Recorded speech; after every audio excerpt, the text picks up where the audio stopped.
Hello, ETF fans. Mike here with your daily video insight. Today is Monday, July 1st. Um, Happy Monday to everyone out there. And since we just finished up the second quarter of 2024, I thought today what I'd do is I'd illustrate the ETF category returns using our home office tools. So what I want to do to get started is I want to navigate in the side panel to our home office tools panel. On the left side, I want to click on categories. It's our categories database. The categories database scripts up statistics across all of our different proprietary categories on a daily basis for both ETFs only and mutual funds only, as well as all funds, so ETFs and mutual funds combined. So you can get all the different statistics that we have in our databases averaged up and aggregated up at the category level. So for today, I'm just going to go into performance market, which is the market return of ETFs. And as we can see here, the as of date is 6/28, the last day of the quarter. So when I come in here and look at quarter to date returns, I can quickly set a sort to see what my top performing sector or categories were for the quarter. So as I do this, I can see that there was 20. Just to kind of look across this, the asset class, equity, category, equity, sector, technology, 29 ETFs that we have in that category.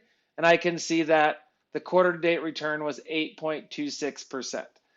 So 29 ETFs in the technology category returned 8.26%. Note there's only one Africa Middle East regional ETF. There's more Africa Middle East single country ETFs, but only one that covers the broad region.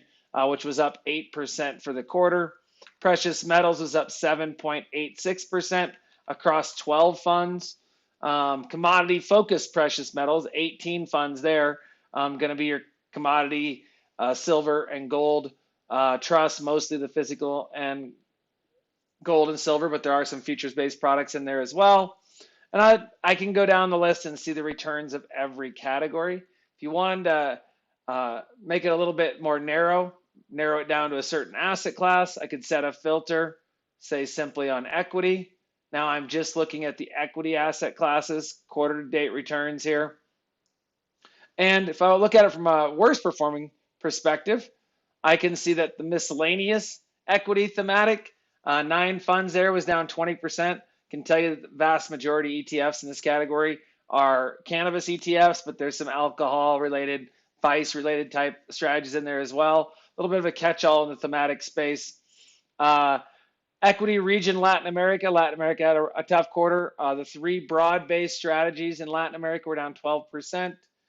Thematic health innovation was down 5.11%. Equity sector materials down 5%. And then, of course, this is an average for all those funds in this category.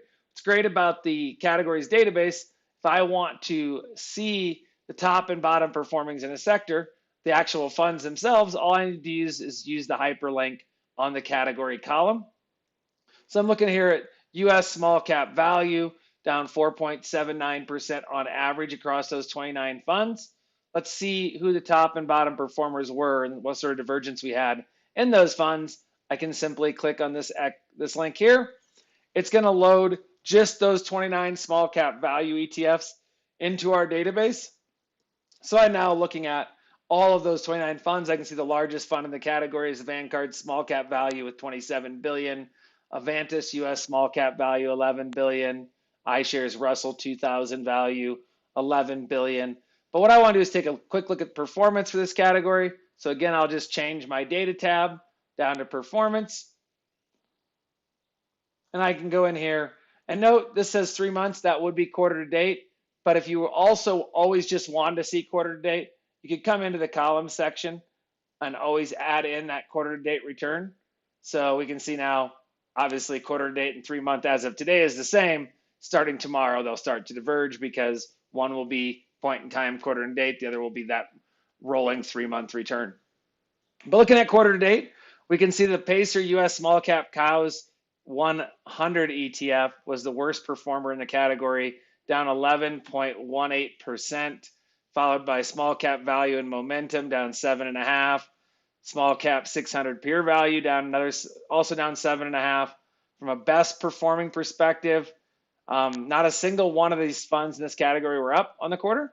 The InfraCap Small Cap Income ETF was only down just under 1%, so best performing in the category, but still down on the category. That's it. That's what I wanted to show you today. Remember, go to the side panel, navigate to home offices, to categories, and you'll be able to get all of the statistics on all of our ETF categories, our mutual fund categories, aggregated up, averages across the categories, and also provide a simple, clean jump off into the database to do fund level research. I hope you enjoyed today's video insight. As always, if you have any questions, please reach out to team at ETF Action. I hope everybody has a wonderful week and a great 4th of July on this holiday week. Thank you for watching.